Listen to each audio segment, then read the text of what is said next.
ایک شخص مجھے ملازم نے بتایا کہ باہر کھڑا ہے، آپ سے ملنا چاہتا ہے۔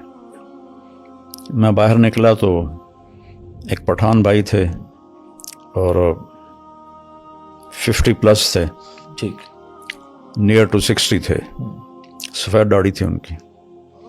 تو وہ کہنے لگے جی میں 3 چلے لگانے گیا تھا تو میری واپسی ہو رہی ہے تو آپ سے دعا کروانے آیا ہوں۔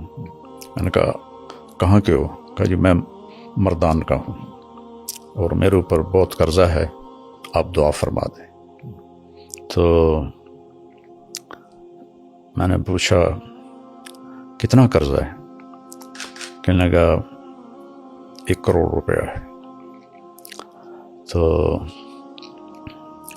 اور میں چونکہ ادا میرے ساتھ میرا پارٹنر تھا، اس نے میرے ساتھ دھوکہ کیا اور وہ مال لے کے افغانی تھا، وہ دوڑ گیا واپس افغانستان، تو سارا قرضہ میرے اوپر آ گیا۔ تو میں پھر بھاگ کے کراچی چلا گیا کیونکہ میں ادا نہیں کر سکتا تھا، اور ہمارے ملک میں قرضہ لینے والے وہ بہت سخت ہو جاتے ہیں، بہت ہی سخت ہو جاتے ہیں۔ تو پھر میں کراچی چلا گیا۔ اب میں 14 سال کے بعد واپس آیا ہوں۔ مجھے نہیں پتا میرے بچے کس سال میں ہیں، کیسے ہیں۔ میں نے کہا کوئی آپ کا ٹیلی فونک رابطہ نہیں تھا؟ کوئی نہیں۔ کبھی کوئی خط لکھا؟ کہنے لگا کوئی نہیں۔ میں نے کہا اللہ کے بندے، کسی کا فون لے کر لیتے۔ کب مجھے میری بیوی کے پاس فون ہی نہیں تھا 14 سال پہلے، تو پھر میں نے بالکل رابطہ کاٹ دیا۔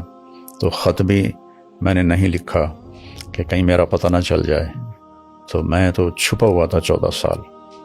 تو میں نے پوچھا پھر اب کہاں جاؤ گے؟ کہا جی ابھی میں مردان تو جا نہیں سکتا، اب دیکھتا ہوں کہ میں کہاں جاؤں گا۔ تو میں نے کہا تم یہیں ٹھہرو، میں کچھ انتظام کرتا ہوں۔ تو کون زیادہ تمہیں تنگ کر رہا ہے؟ تو اس نے کہا جی وہاں کا ایک ہمارا بڑا سردار ہے، MP بھی بنتا ہے، اس کے میں نے 25 لاکھ دینے ہیں، اور ایک دوسرا ہے وہ بھی وہاں کا بڑا با اثر ہے، اس کے کوئی 15 لاکھ دینے ہیں کہ 10 لاکھ دینے ہیں، مجھے یاد نہیں ہے۔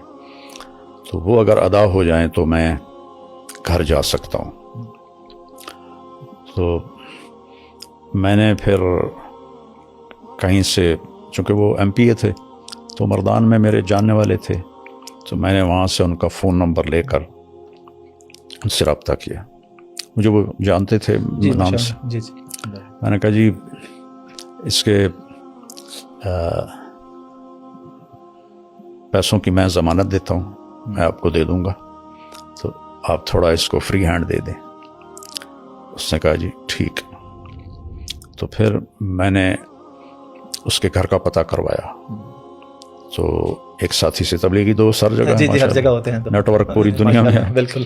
تو وہ ان کے گھر تک پہنچا، ان کی بیوی سے میری بات ہوئی، سلمہ نام تھا اس کا، اس کا نام تھا منظر خان۔ منظر خان، ٹھیک۔ تو میں نے اس سے فون پہ بات کی، میں نے اس سے پوچھا آپ کے خاوند کدھر ہیں؟ کہا جی کچھ پتہ نہیں کدھر ہے۔ کتنے سال ہو گئے؟ کہا 14 سال ہو گئے، اور قرضے والوں نے ہمیں بہت ذلیل کیا ہے، لیکن ہم غریب لوگ ہیں، کچھ بھی نہیں کر سکتے، بے عزت ہوتے رہتے ہیں۔ میں نے کہا آپ کے لیے نا میں فیصلہ، میں آپ لوگوں سے ملنا چاہتا ہوں۔ تو میں نے وہیں ایک ساتھی کے ذریعے گاڑی کا انتظام کروایا، ٹیکسی کروائی۔ ٹھیک ہے۔ میں نے کہا اس کو میرا نام بتانا، ٹھیک ہے، تو وہ تمہیں لے آئے گا، میں یہاں پیسے دے دوں گا۔ ٹھیک ہے۔ تو اس کی 2 بیٹیاں تھیں اور ایک بیٹا تھا جو قرض خواہوں نے پکڑا ہوا تھا۔ تو وہ تینوں آ گئیں،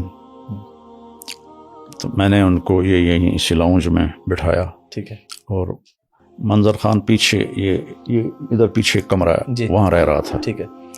تو میں نے اس کو اوپر بلایا، تو میں نے کہا آپ ان کو پہچانتے ہیں؟ تو اس کی تو چیخیں نکل گئیں، دوڑ، یعنی میں خود ایسے رونے لگا کہ میری اپنی حالت ایسی ہو گئی۔ تو اس نے اپنی چھوٹی بچی کو ایسے گلے سے لگا کے چیخیں ماری. نہ چھوٹی بیٹی نے پہچانا، نہ بڑی بیٹی نے پہچانا، نہ بیوی نے پہچانا کہ جب وہ گیا تھا جوان تھا، داڑھی نہیں تھی، اب اتنی بڑی داڑھی، وہ بھی سفید ہو گئی. تو وہ جو اس کے گلے لگی ہوئی تھی، میں اس کا دیکھ رہا تھا چہرے کا تاثر، تو وہ گھبراہٹ تھی اور اس کے لیے تو اجنبی لگ رہا ہوگا. اجنبی لگ رہا تھا نا، اور یہ اس کی چیخیں نہیں ختم ہو رہی تھیں. تو اس کا ایک یہاں نشان تھا، کوئی زخم لگا تھا اسے یہاں، تو وہ ایک گہرا نشان تھا یہاں. اچھا. تو اس کی بیوی نے وہ نشان دیکھا تو پھر اس نے اسے پہچانا. تو میں نے انہیں پھر یہاں رکھا 2 دن. ایم پی اے صاحب کو میں نے پیسے ٹرانسفر کیے 25 لاکھ، اور دوسرے کو 10 لاکھ تھے یا 15 لاکھ تھے، وہ ٹرانسفر کیے. تو انہوں نے کہا کہ آپ ان کو بھیج دیں، تو پھر وہ ان کو بھیج دیا. پھر اس کو پتہ نہیں، مجھے یاد نہیں ہے چونکہ کافی پرانی بات ہے، کہ وہ جو بیٹے کو پکڑا ہوا تھا کتنے پیسوں میں تھا، وہ پیسے دیے، وہ انہیں چھوڑا. تو اس طرح اللہ نے اس پوری فیملی کو ملایا. اور ماشاء اللہ.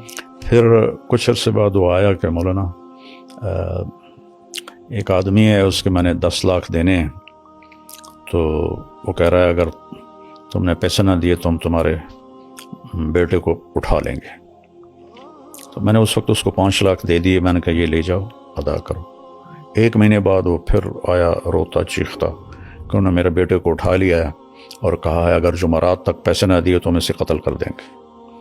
تو پھر اسی وقت میں نے اس کو 5 لاکھ دیے، گاڑی میں بٹھا کے اس کو گھر بھیجا، اور اس نے وہ پیسے دیے، اپنے بیٹے کو چھڑایا. اس طرح وہ پورا خاندان دوبارہ رہنے کے قابل ہوا. پھر ہم نے اس کو کافی عرصہ یہاں اپنے ادارے میں چوکیدار رکھ لیا، کافی عرصہ چوکیدار رہا. پھر وہ واپس چلا گیا. تو یہ جو ابھی میں نے اس کو 5 لاکھ دیے ہیں، یہ رمضان سے پہلے کی بات ہے. تو اس کا بیٹا اللہ کے فضل سے واپس آ گیا، اور وہ اپنے وہاں گھر میں ہوتا ہے. جب بھی وہ کوئی ضرورت کا اظہار کرتے ہیں میں ان کو بھیج دیتا ہوں.